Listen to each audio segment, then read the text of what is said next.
Good afternoon. My name is Jolene Mujica. I'm the head of trends and tours at WindowsWear. A lot of you are repeat offenders, I see, and becoming regulars, and some of you, this is the first time that I'm seeing your faces, even if you're not new to WindowsWear. Welcome. We do these every Tuesday with myself and on Thursday with industry professionals. We'll get into that at the end. Today we're going to talk about the business of beauty. So we're going to take a look at fashion's sexy sister, right? So we're going to jump right in. If you have any questions, comments, something that you want to say, by all means, this is a dialogue, this is a conversation. Jump in if you've been to these spaces, if you have experienced these brands, if you are currently wearing that blush, right? Let us know. We want to talk about it. We want to hear about your experiences. This is a lot more fun when it's a little engaging. So by all means, if you're listening in on Facebook or Instagram, feel free to leave some comments. Our creative team, Raul and Nicole, are keeping an eye on that so we can answer your questions, hear your comments, hear your feedback. So here we go. Let me go ahead and screen share. John, you need to enable screen sharing real quick.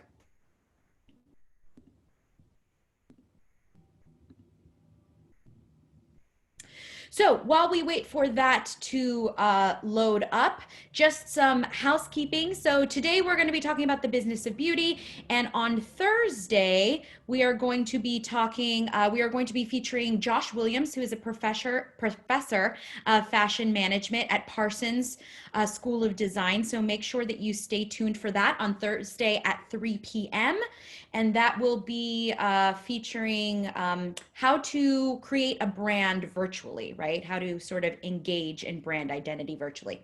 All right, we are up and running. So let's go ahead and get started. So I'm going to screen share with you, minimize myself. All right, so let's talk about beauty. All right, so the future of beauty, what does that look like, right? There's a lot of questions about what the future of retail, what the future of every industry will look like.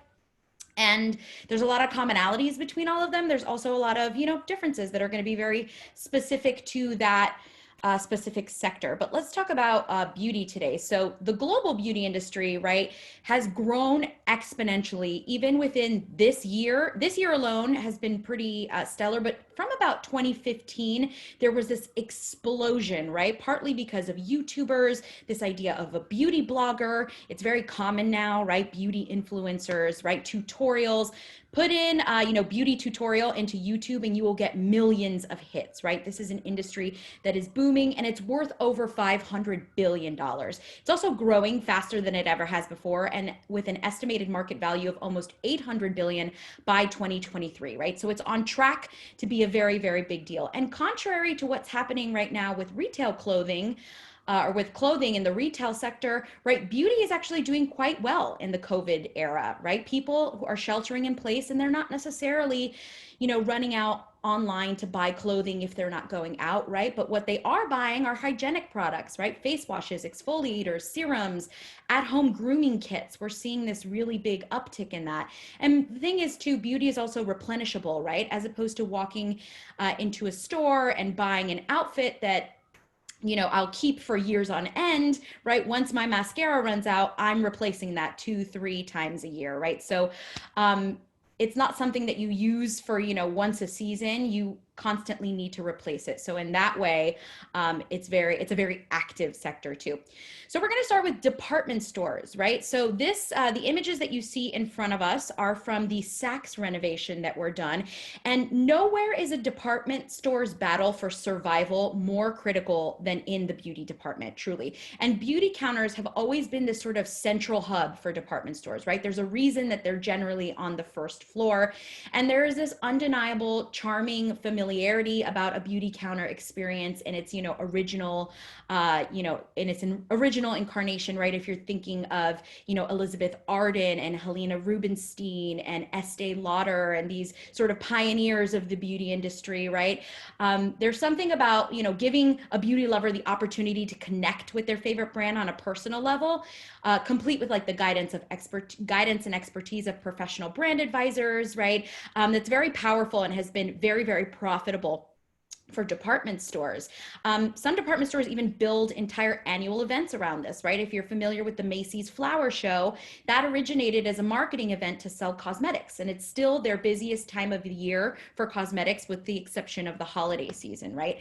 However, with the overall decline in sort of sales in department stores, major stores like this are reimagining their consumer experiences, right? They're turning them into beauty journeys as opposed to counters, with sort of major overhauls of all of these beauty floors, right? Reviving the appeal of the sort of brick and mortar shopping experience through unique, interactive, customizable in-store experiences. So what has Saks done, right? Saks reimagined their entire in-store flow and design to encourage play and discovery. They also did something really, really bold. They moved their beauty floor from the first floor to the second floor. They migrated it upstairs, and they rebranded it into a wellness retail concept, right? They also have opened the first US Dior and Chanel spas. Remember when we talked about hospitality and sort of high-end luxury services, right? The only other Chanel spa in the world is at the Ritz in Paris, or at Saks Fifth Avenue in New York City. And they offer over 120 color cosmetic brands, skincare brands, fragrance, and wellness brands. That includes La Mer, Le Labo, the Face Gym. If you've never heard of that, it's a non-invasive facial workout which naturally lifts the skin, right? So no surgery required. And then there is also 850 square feet worth of flexible event space. They use that to host masterclasses, public appearances. They do installations in there. They have beauty influencers, makeup artists, all kinds of really smart events. So these are some photos to the right. You can see the Face Gym. You can see all of the sort of odds and ends and details. They also opened their windows up. So the second floor was sort of cavernous and dark. And the building, they restored the building to open up those second floor windows. So now it's really bright and inviting and very sort of clean looking, right? How many of you have been to the new Saks beauty floor? Anybody have any experience? All right. Moving on to Bloomingdale's. So just like Saks, Bloomingdale's created a multi-sensory experience with over 200 beauty brands. So they've reimagined this idea of open cell environments to encourage the shoppers to touch and feel and try on products, right? This has always been the nature of the shop and shops and the beauty counters at department stores, but they also introduced virtual beauty try-on stations with Lancome, Tom Ford, and Estee Lauder's shop and shops to help people test out products, right? And what's interesting, this is probably one of the biggest trends we're seeing in beauty, is the accuracy of augmented reality and artificial intelligence technologies have basically like enabled customers to become increasingly confident in how they make these purchases, right? Virtual beauty basically lends itself to like the ease of discovery and experimentation, and it invites consumers to try on 60 shades in 60 seconds, which would never be possible with physical samples or physically trying on, right? Think about how tactile and personal and time consuming it is to swatch your arm or to, you know, shade your lips, right? So this has sort of eliminated the legwork in that. And then they've also infused beauty throughout the store. So it's not singular to their new beauty section, right? It's infused throughout the store, including the fifth floor, which is where they have Glow House. And Glow House, which is what you can see in the bottom center, that little red photo right there, that's focused on brands that are very popular in the millennial market, right? So it almost feels like a mini Sephora within Bloomingdale's. So there's a lot of different brands that are a part of Glow House. And experiences, I said this last time with hospitality, you know, experiences have become the new luxury frontier. So beauty services and spa treatments are this expectation for department stores, right? People expect to go in and be serviced, right? They expect to go in and have an experience. So Bloomingdale's has added a hairstyling salon by GHD and an Opie nail bar. So you can get your manicures, your pedicures, you can go and get a blowout, you can go to the fourth floor, buy your outfit, walk out and go right to your event, right? It's become a one-stop shop. Moving on to Bergdorf Goodman and Pat McGrath. Now, Pat McGrath is one of my favorite people in the industry. She's been in this business for over 20 years, and they refer to her, like in the industry, as the mother of makeup, right? She has this long time, lifelong friendship with Steven Meisel. He almost exclusively uses her for shoots when he's shooting for campaigns, right? Pat McGrath Labs is the first and only beauty brand also sold at the Met, right? You know, you have power when you are selling your cosmetics at a sort of cultural institution like the Metropolitan Museum of Art. So she's got a lot of clout, right? And she's sort of the go-to for conceptualizing any looks for runways or beauty campaigns. She's currently working with Procter and Gamble to oversee all of their beauty brands. So she's got her fingers in a lot of different pies, right?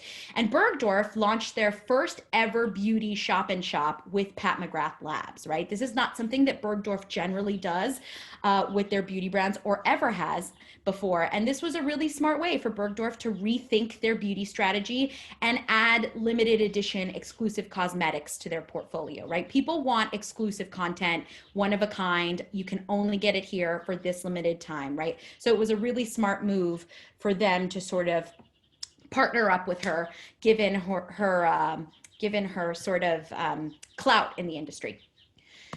Moving on across the pond over to London, Harry Gordon Selfridge was also a pioneer in the beauty industry, right? Just like Estee Lauder, just like Elizabeth Arden. He originally worked at Marshall Fields in Chicago, where he was mentored and sort of learned how department stores worked, right? And then he moved across the pond and opened up his own store. At the time, this was considered crazy because his real estate was not necessarily very lucrative, right? But he saw the potential in the space. And so him being a pioneer, it's not surprising to me that Selfridges would team up with another pioneer from the beauty industry. And Pat McGrath was actually honored by Queen Elizabeth. She was given the MBE. She was considered a member of the Order of the British Empire for her service in the fashion and beauty industry at Buckingham Palace. So she has, again, a lot of weight that she pushes around globally, but particularly in the UK. And the Pat McGrath Labs collaboration between Selfridges was their biggest and most successful beauty launch that they ever had, right? They dedicated all 27 of their windows across their giant store to this particular collaboration. And here you can see some of the signatures of Pat McGrath, which is a lot of gold, right? She's known for her liquid gold. It's very disco. It's very 70s, right? It's very neon, very bright, very pigmented, just like the colors of her collections. Staying in London, but moving to another brand, we've got the collaboration between Harvey Nichols and Rihanna at Fenty. So this collaboration launched for London Fashion Week a couple seasons ago.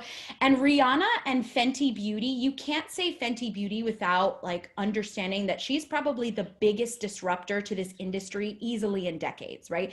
There was a tonal shift when Rihanna sort of stepped onto the scene. And so much so that LVMH acquired Fenty for its perfume and cosmetics division and will partner with Rihanna to launch the Fenty Maison.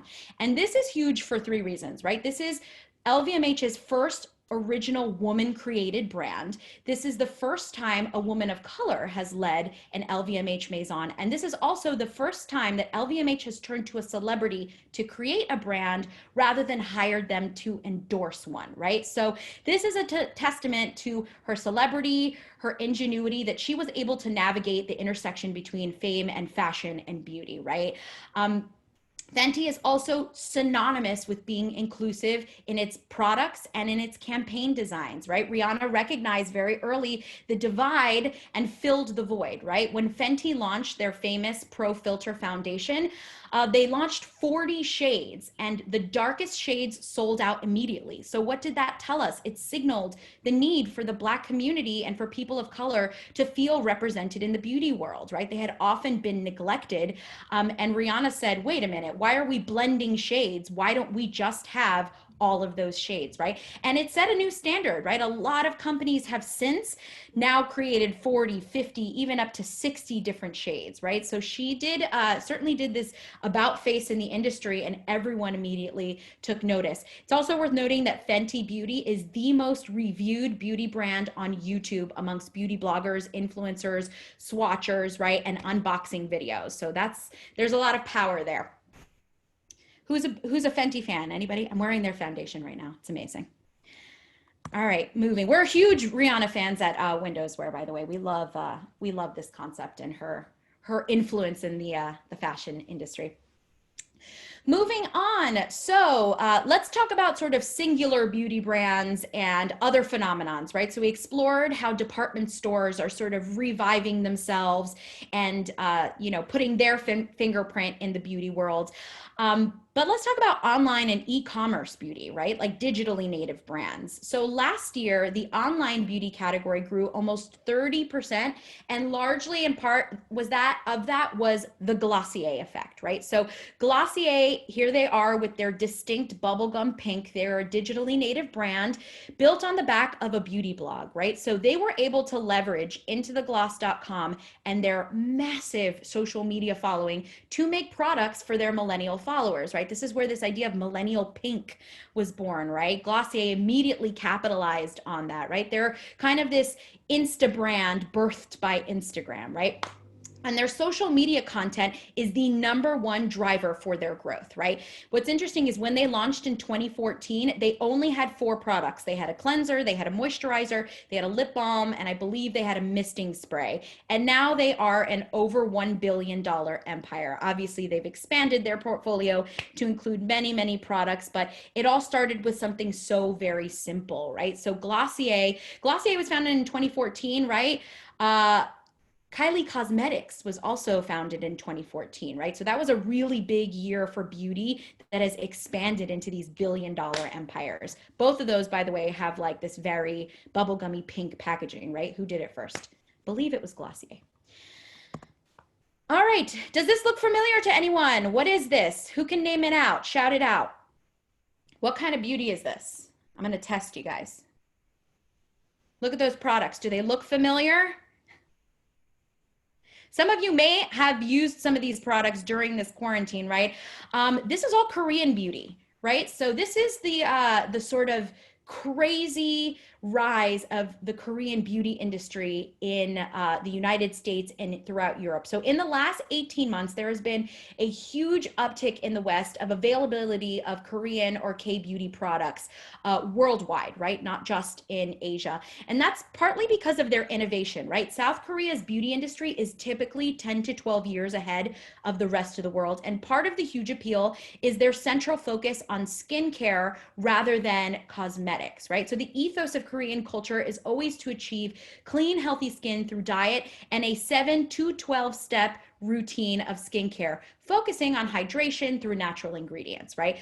As Americans, I feel like we're very prone to like, I just want a moisturizer, a BB cream, and I'm done, right? But overseas, they really take their time with skincare, and 7 to 12 steps may seem insane until you see how beautiful and luminous their skin is, right? And the beauty community is always intrigued with Korean ingredients, right? If you look at any of the ingredients or the labels on K-beauty products, it's snail mucin, green tea, goat's milk, propolis from bees, right? It seems very exotic, but overseas it's pretty standard. And then there's the idea of the packaging, right? I love this photo because this packaging is so fun. It's a huge factor in the success of K-beauty, both overseas and here, right? It's the sort of Hello Kitty effect. It feels very cartoon-esque. It feels very young and juvenile. But, you know, it begs the question, you know, is the quality of the product or the cleverness of the package that appeals to the consumer? Which is it, right? I think it's a healthy dose of both. And if you've used a face mask during quarantine, right? One of those sheet masks. Sheet masks are K-beauty 101, right? And they're actually account for half of the total Korean cosmetic market share. So these sheet masks have revolutionized beauty, and they are everywhere now, right? Everyone is using them. There's also an environmental component to K-beauty. So much is about Korean skincare is about preemptive care, right? So much about Western cosmetics is about being in reaction to, right? Anti-aging, anti-wrinkling. It's retroactively reversing the damage, but it's the opposite when it comes to Korean skincare. K-beauty focuses on starting consumers at this sort of young age to prevent it all, right? So think of things like sunscreen, environmental pollution inhibitors, hydration serums, right? The US, we're more sort of focused on grooming, or rather US, and there's also this like phenomenon of soft masculinity in the K beauty world, right? If you look at K-pop stars, they're all really pretty, they're all really sort of beautiful, which is not generally a word that we associate with men, but in K beauty, they're a lot more woke, right? So there is a bigger focus on beauty products in South Korea for men than there is here in the US, right? When I think of beauty in terms of men, I think of wellness, grooming, right? But skincare and K beauty focuses on men just as much as it focuses on women. And we've started to see a lot of luxury brands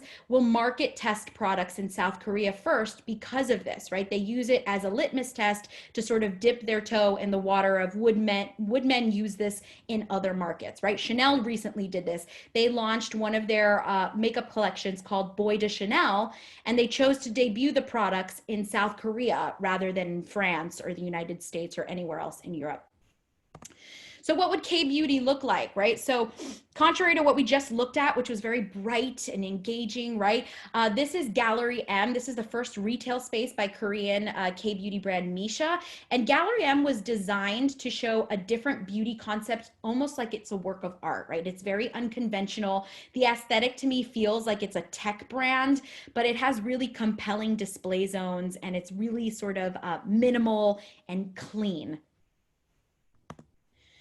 Moving on to the phenomenon of beauty supermarkets or beauty markets, right? Experiential retail that is adaptive and that is engaging will almost consistently be profitable, right? There are exceptions, but if you are adaptable and you are engaging, that equals dollar signs, right? And we're starting to see this with Sephora, Ulta, and all of the e-commerce players chipping away at what used to be department store dominance in the premium beauty market, right? But these supermarkets, these beauty markets, they bridge the gap between premium beauty like Chanel, Dior, La Mer, and drugstore beauty, right? CoverGirl, Maybelline, etc. Anything you could get at a CVS, a Dwayne Reed. So here on the left, we see Ulta Beauty. Ulta Beauty is really big in the United States. They have 900 stores across 49 states. They offer text updates for beauty drops that are limited, right? So just like sneakers, beauty collabs and collaborations of any kind are always, highly anticipated. So you could be ahead of the curve on that. They have in-house salons that offer different services, blowouts, manicures, facials, waxing, etc. And they're now rolling out their wellness section. So their wellness section, just like a supermarket would have a wellness section, right? It includes items like aluminum-free deodorants, PBA-free shampoos, shaving gels, menthol-free toothpastes, right? And the wellness market is very, very strong right now. People are really invested in using things that are good for their bodies, just like we are with the food industry, right? People want to eat healthier. They want to put better things into their bodies. They also want to put better things onto their bodies. And on the right side, we've got Showfields. They are a New York-based interactive retail experience marketplace, and they feature a rotating group of beauty brands that are all digitally native. So it gives them a space in the brick and mortar world. They do their selling, and they're in and out very quickly, right? Some of their best sellers do become permanent residents at Showfields, which is really cool to see, but it's constantly rotating. It's a really fun space. Moving on to Sephora. Sephora has been around for a really, really long time, right? They have 2,500 stores across 32 countries, and they carry over 250 brands. Sephora has their own brand language, right? They've got a brand DNA. They have their own vernacular. They call their sales floor the stage. Their sales associates are cast members. Their managers are directors, right? They set this up to be very glamorous, right? They're not the first brand to do this. If you walk into Lululemon, their sales people are called educators, right? If you walk into Apple, they're called geniuses. But branding and experience like that is very smart. They also, all online orders come with free samples. They have a subscription box, which was a very, very big beauty trend in the early 2000s, right? If you remember Birchbox. Subscription boxes have sort of dwindled in popularity, but it was huge when it came to beauty in the early 2000s. If you think about all those samples you used to get, right?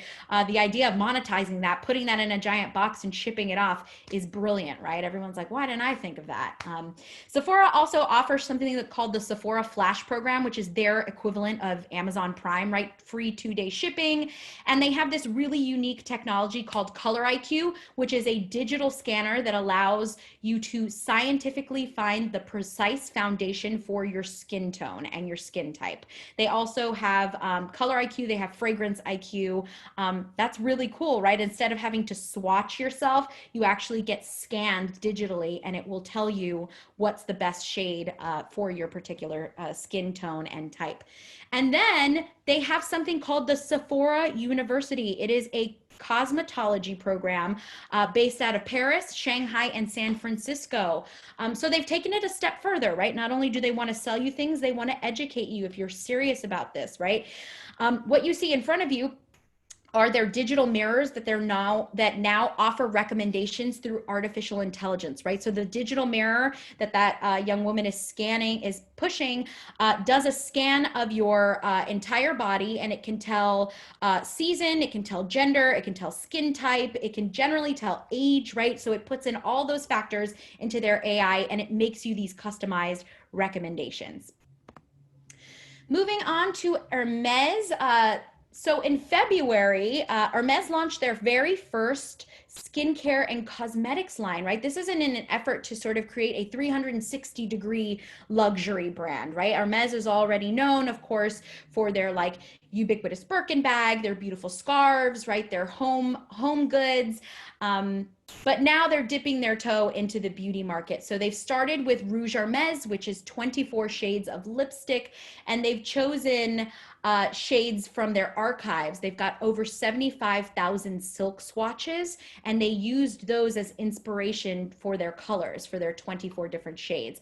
All of the lipsticks that you get are in the cases are made out of the same leather as a Birkin bag. So it's still that Hermes quality and Hermes experience, even in a tiny little tube of lipstick. And to the right, we've got Zara, who also launched a lipstick collection this past year, and it's called Ultimate. It was actually 2 years ago for their 2018 autumn-winter campaign.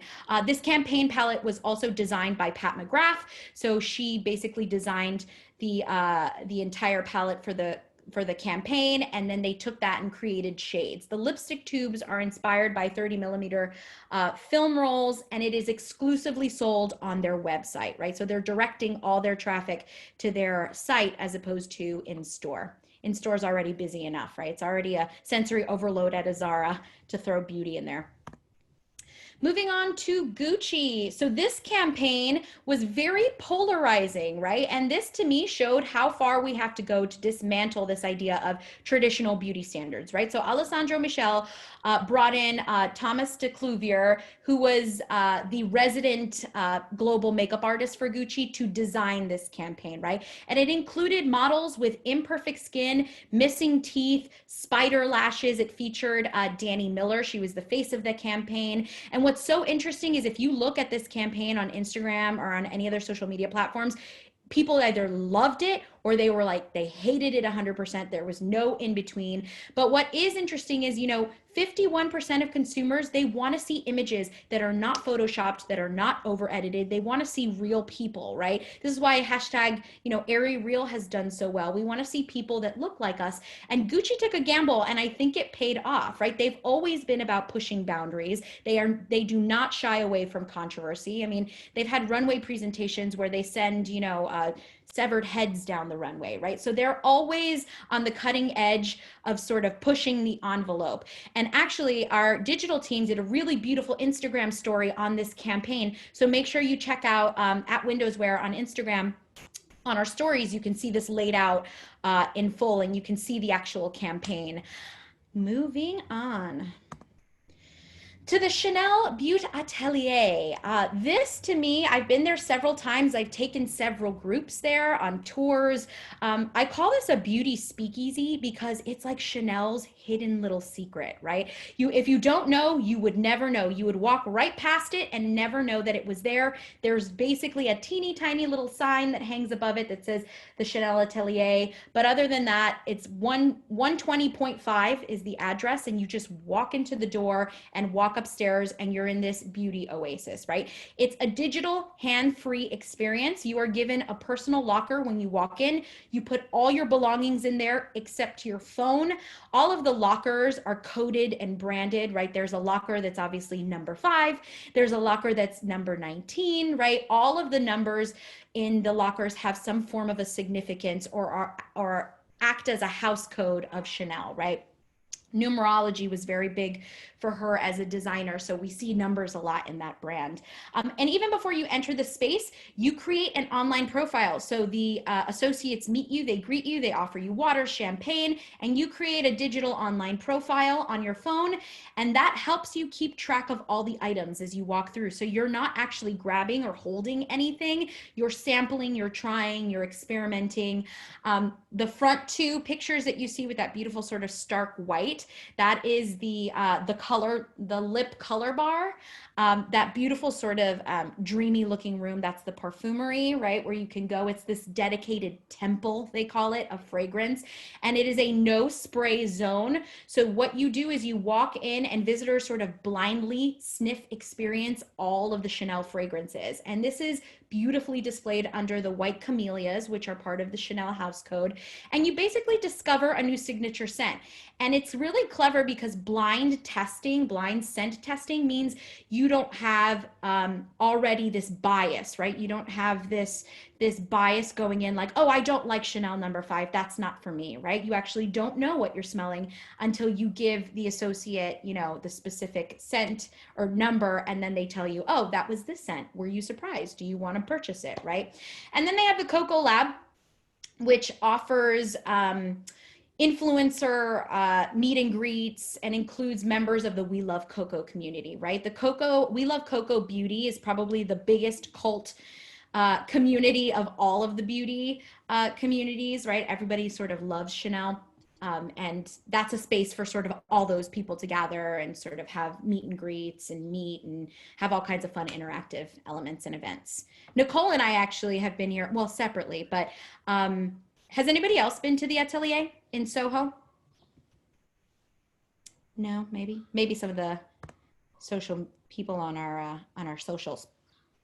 So moving on to CoverGirl. Now, CoverGirl's been around since 1961, right? They're in the Coty portfolio, but they're having this sort of moment, this renaissance, right? They've just enlisted 69-year-old model Mae Musk, and James Charles is their first cover boy, right? So they've been 100% cruelty-free since 2018, and this is the first time they've ever opened an actual space, right? So this is 10,000 square feet in the heart of Times Square, and it's an interactive beauty destination, right? So you're greeted by a hologram. The hologram greets you and you walk through, and you can be directed through augmented reality glam stations, right? So again, it's hands-on, but it's not necessarily about sampling. It's about sort of an experience, right? And some people either love that or they hate that, right? Some people really want to try it on, and some people do want to use the high-tech sort of solutions that have become very popular. To the right, we have the new London flagship, L'Occitane. They tried something new, right? They're collaborating with Pierre Hermes, who designed Dior's restaurant in Tokyo that we looked at a couple weeks ago. And there's they built in this gastro beauty hybrid destination, right? So it almost feels like an artisanal candy shop, right? It's very charming, it's very whimsical, right? Almost like an apothecary meets a sweets shop. They've got these beautiful floating botanicals, a wellness spa, and then they offer all kinds of treats and drinks that are sort of in line with that. Beauty pop-ups. Let's talk about beauty pop-ups, right? So pop-ups aren't necessarily about selling products. In fact, a lot of pop-ups don't even physically carry any inventory. They're basically event spaces, right? Experiential marketing, Instagram factories, right? And why would they spend so much money on that? Well, because of hype, right? Because of exposure to the brand. And they're also fun, right? They're great marketing events. It's a way for brands to essentially like build this conversation with people in real time. They offer education and these demonstrations, and that drives community engagement, and it prioritizes personalized attention so that interactions don't feel so transactional between a sales associate and a shopper, right? It's not just about a purchase, it's about an educational experience. The pictures to the right are the Origins, was the Origins pop-up, right? They had over, I believe, 50,000 flowers and real organic botanicals surrounding the entire space. It was to launch one of their nature-made products. Let's take a look at some other ones. So the Garnier Greenhouse. So in beauty, generally, there's like two categories, right? This is very simple, but the basic breakdown is like you are ingredient based. So the origin of the product, of how it's sourced, and this is where we always hear buzzwords like oil infused, extractions, minerals, natural botanicals, plant based, right? Or you could be results based, right? How a product will perform, how a product will make you feel, the quality of your skin, hydration, anti-aging, hypoallergenic, rejuvenation, right? This idea of clean beauty. And both tactics are very compelling for consumers, right? They're both a winning recipe, but Garnier, like most shampoo brands, are ingredient focused, right? So this pop-up was to showcase their commitment to the sustainability efforts that they have as a brand. They use 100% post-consumer recycled bottles for all of their shampoos and conditioners, and all of their hair care products are produced in a zero waste facility. So in this picture, you can see all the naturally sourced ingredients that they use, right? Coconuts, Moroccan oil, we see bananas. And if you're considering yourself a botanical infused shampoo, right, you better feel like a botanical garden. So I think this was a very smart move for them, creating this very green greenhouse. The Armani Box. The Armani Box opened in LA, I believe, during Oscar season, which makes sense as the red carpet is rolled out, right? And instantly we associate it with Hollywood glamour. You see the director's chair, right? You see these bulbs at the beauty station, very vintage old Hollywood, like a backstage dressing room, right? The gorilla front and center, that is Yuri. He is a replica of a statue that was made for Mr. Armani at his home in Milan. So that's just a sort of little bit of fun that they put there. And the Armani Box offered applications, obviously makeup applications, but they also had VR mirrors that recorded the experience so that you create a makeup tutorial that can be posted directly to your social media. So it turned your experience into this beauty influencer or beauty blogger experience that you could post right to Instagram or Twitter or wherever you wanted to. Moving on to the NARS House of Climax and the Cartier Carrot Perfume. I actually went to both of these. They were the same week. They were during Fashion Week. The NARS House of Climax. So if you're looking at that photo, you're like, is this a beauty brand or what's really going on there, right? And I'm going to just read off a couple of product names that NARS has. NARS Climax Mascara, NARS Striptease Lip Glass, NARS Sex Machine Lip Pencil, right? So now the pop-up makes a lot more sense, right? Their #1 blush that NARS uses, and one of the most popular blushes on the market, is the NARS Orgasm Blush. And in an interview with Taylor Swift, she was asked, how do you create your iconic look, your red pouty lips, your eye, your cat eye, right? And she said, my favorite lipstick is Dragon Girl by NARS. And it is still their #1 selling lip color, right? So the power of celebrity. But why the use of this sort of hypersexual vocabulary, right? Well, sex sells, right? They use the power of hypersexual allure to basically elicit a reaction and attract consumers, right? What was fun about this pop-up was, while there were products sort of sprinkled throughout the experience, it was much more of, you felt like you were in sort of this dark, dangerous burlesque club, right?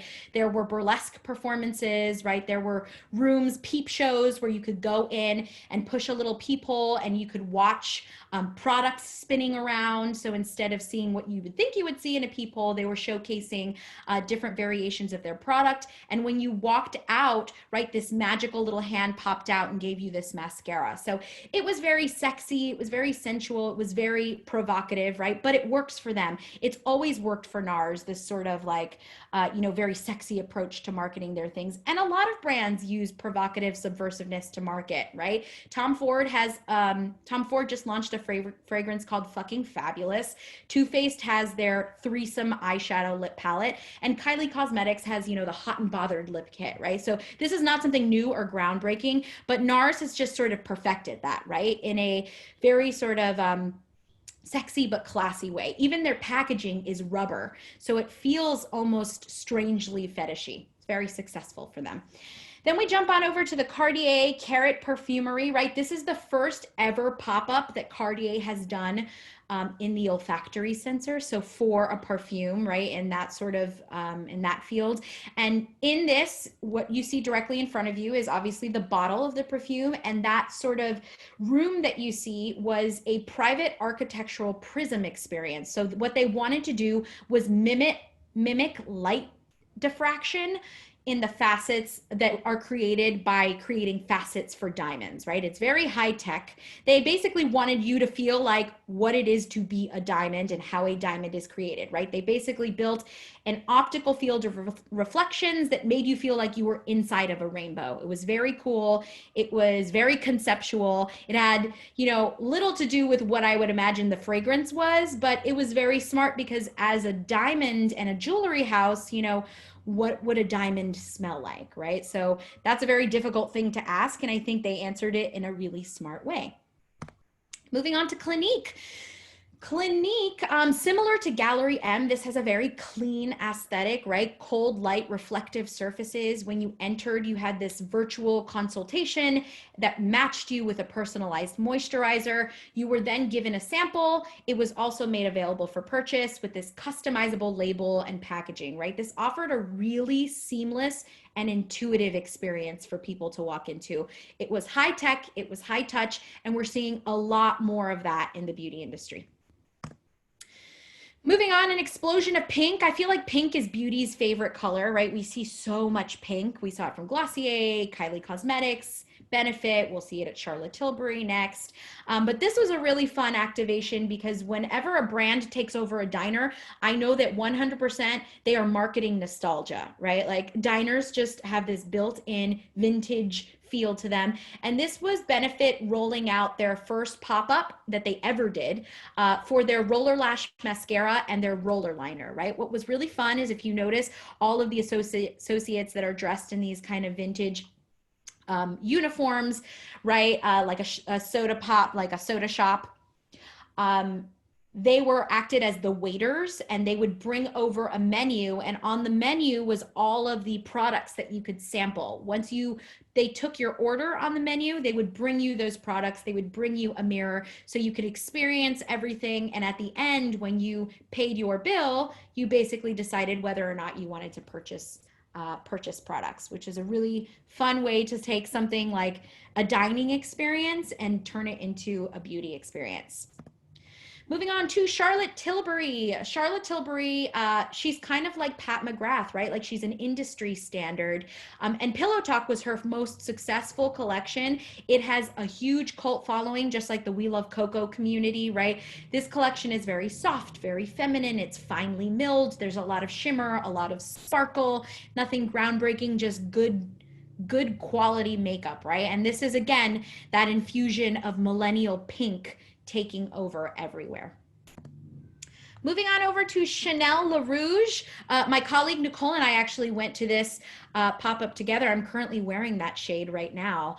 But this was inspired by Gabrielle Chanel's signature vermilion red, right? So they are known to me, we talk a lot about Chanel and their branding and the way they are so specific in the way they present themselves, whether it's a pop-up, whether it's a video, whether it's a runway presentation, right? They're so in line and ingrained with this brand DNA that it even when any of the double C's are taken away, right? And the Chanel Rouge has been around since 1924, right? So it is definitely a sort of touchstone for them. And this space was curated with a lot of limited edition products. So things that you couldn't get even in the beauty stores themselves or on the website, right? And that included a lip lounge, the lip bar that you see in front of you.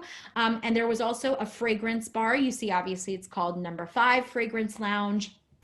Everything was that Chanel vermilion red. They call it the Rouge Allure, right? And the focal point of this, if you see in the back toward the top left corner, that big, huge Chanel bottle that you see is a Chanel Number 5 limited edition Grand Extrait bottle that was encased in a handcrafted Baccarat crystal, right? So you can't tell from here, but all of that is Baccarat crystal. There were only 55 of these made in the most limited edition, right? And they retailed for $30,000 a piece. So this is clearly not something that everyone is going to walk into a space and purchase. It's much more about being, kind of ostentatious and being glamorous, right? But people did purchase this, right? This is a very unique kind of collector's item. And we're going to end with taking a look at a little bit of some fun visual merchandising, right? So some beauty windows. On the left here, we have the Louis Vuitton perfume collection. They built this collection with the idea of exotic places. So Louis Vuitton is the king of travel, right? If you think back to their history with their trunks, right? Trunks were all about traveling via ship, via train, right? So travel is an elemental code that they sort of infuse into all of the things that they build. So it doesn't surprise me that for their first perfume fragrance line, it was all based on exotic locations and the idea of opening a bottle and feeling like you're in a new destination, right? This was also a solar panel window, so incorporating sort of sustainability. It was really fun. Up on the top, we see a lot of pink, right? We have, this was from Debenhams, great use of scale, right? Something that it's really hard to create beauty windows, not really hard, but a challenge, right? Because if you think of a beauty product, they're very, very small, right? You're not using mannequins to sell mascara or to sell eyeshadow, right? Generally, you either want to replicate, you want a lot of repetition of a product if it's very small, or you want to blow it up and make the scale much larger. So we see that from Bergdorf and Debenhams here. Then we go to Harrods in London, right? Beautiful use of just color blocking, right? Just different products set to the backdrop of the same thing, right? So a uniformity to all of the way that it's presented with these beautiful sort of bubbles, but variation obviously because the products are varied. And again, nice blown up scale of those products. And then the logos front and center. So we know what we're looking at if we don't recognize it immediately from the product itself. And then we've got Saks Fifth Avenue. So this was for their beauty event. Chanel No. 5, Tom Ford, Clarins, Kiehl's, right? All of their sort of big heavy hitters that they feature in their beauty floor. Again, nice use of color blocking. And for Bloomingdale's, when they relaunched that beauty floor that we took a look at the beginning of this chat, these were the windows that accompanied that. And what I love is Bloomingdale's is a homegrown brand right here in New York City, right? Those Bloomingdale brothers took a chance on Lexington Avenue. And so they celebrate New York as often as they can. So their windows are this sort of homage to New York City through the lens of beauty. So we've got on the left, that's Columbus Circle, right? They call it Compact Circle. The top right, that's the Met Cloisters, right? So we've got the Gloucesters for high gloss lip balms and lipsticks. And then at the bottom, they have, of course, the Bloomingdale's 59th Street store, which was the first of its kind in existence. And then we end with a look at those beautiful windows between that collaboration of Bergdorf Goodman and Pat McGrath. Pat McGrath was heavily used as inspiration for the windows, right? The team at Bergdorf, I don't know if they consulted with her, but they certainly understand who she is, right?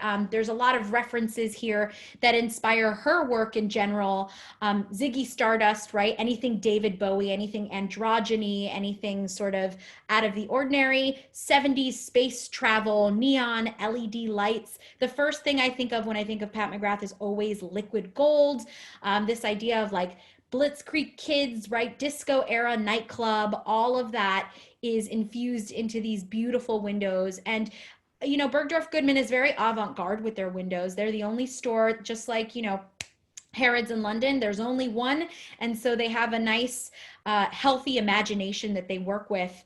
And they're beautiful at recycling elements in their visual merchandising, but keeping it fresh. And in this window, it's very Pat McGrath, even though I've seen some of these elements in other installations. And bottom right corner, you can actually see that pop-up shop and shop for Pat McGrath Labs, and it was inspired by Japanese pachinko parlors. So if you've ever been to Japan and been to those casinos or pachinko parlors, right, they're very bright. There's a lot of overload in sensory, just like any casino would be. And that does it for a look at beauty, fast and furious. If you have any questions, we will take those now. Thank you so much for listening. I'm going to stop sharing so I can see all your beautiful faces. All right.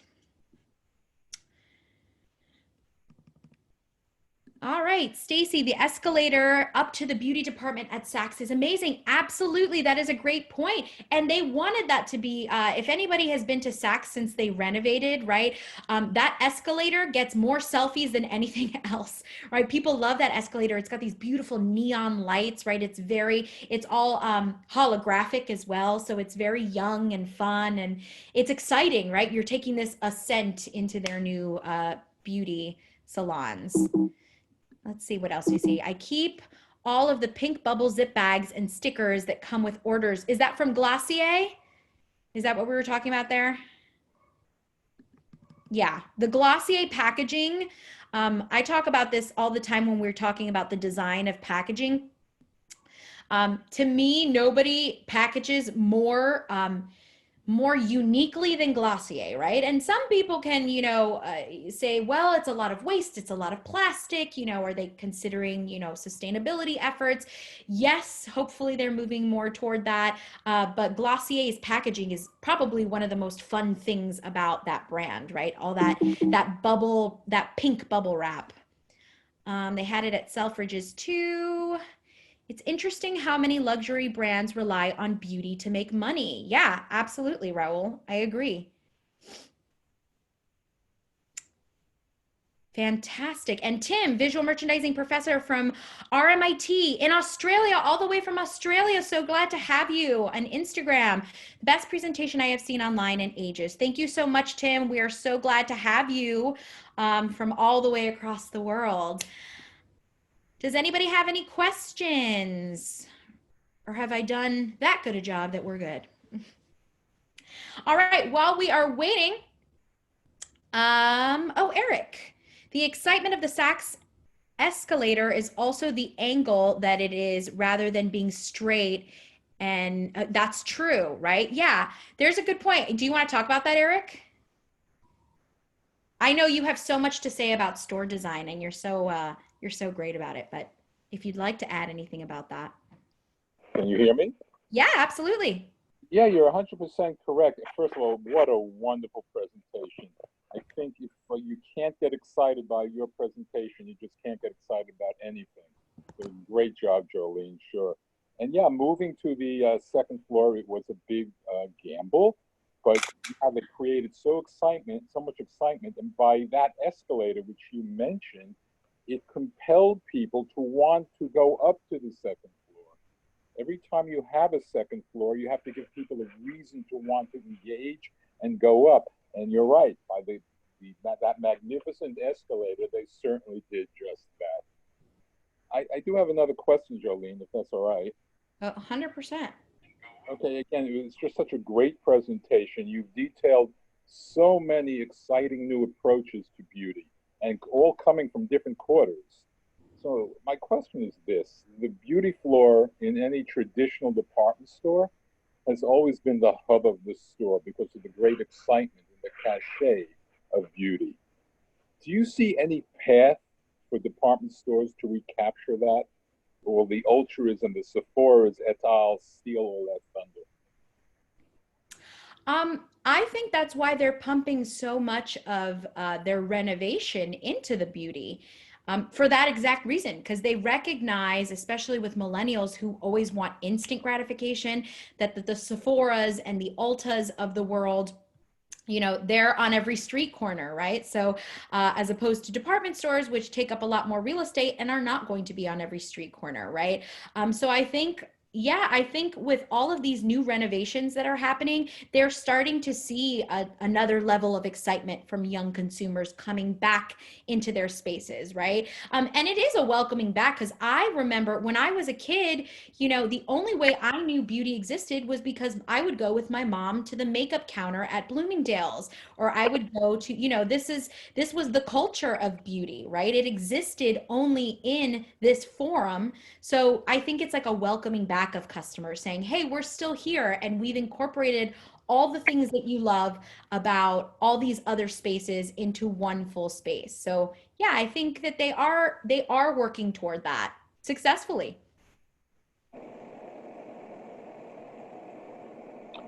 Awesome. Oh, we got a question from Instagram. When do you think that a brand pushing a brand image becomes gimmicky? I think it becomes gimmicky when it's inauthentic, right? I think consumers are really smart, and they can suss that out immediately, right? It's just like the idea of greenwashing. When a brand is putting out a line that's quote unquote eco-conscious, but not making any other sustainability efforts, right? We immediately know.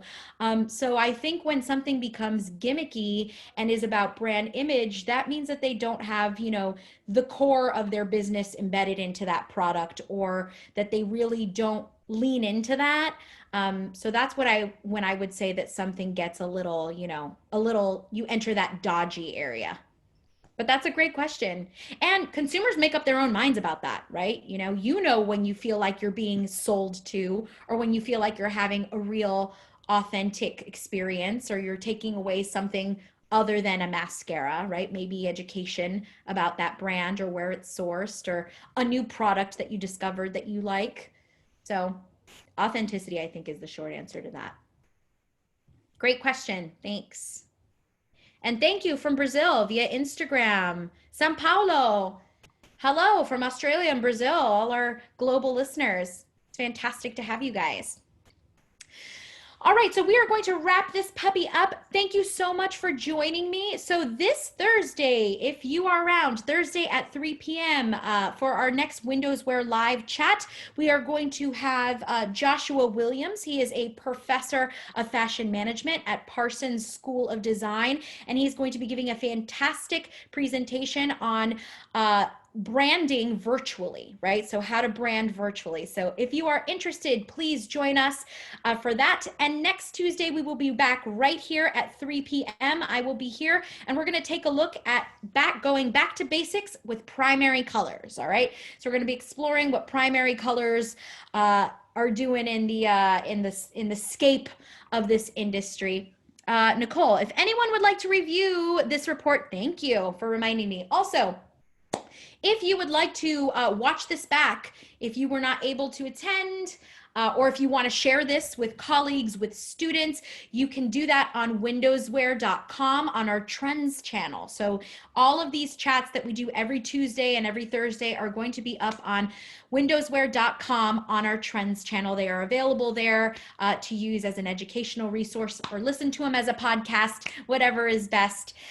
So on behalf of the WindowsWear team, thank you so much for joining me this afternoon. I hope this was fun for you and educational. We will see you on Thursday with Josh Williams of Parsons, and next Tuesday for primary colors. Have a fantastic week. Everybody stay healthy, stay safe.